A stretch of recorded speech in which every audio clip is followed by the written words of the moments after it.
Everyone, দেখুন আমরা এখন মামা ভাগিনা চটপটি ফুচকা গার্ডেনে চলে আসলাম। এইখানে দেখেন আমার মেয়ে এখন ফুচকা খেতে বসে পড়লো।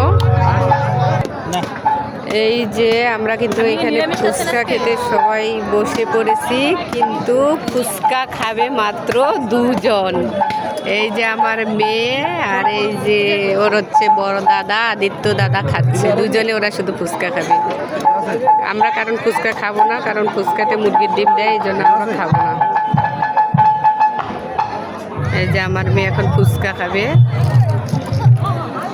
খাচ্ছ মা ফুচকা? কেমন লাগতেছে ফুচকাটা? Yummy yummy.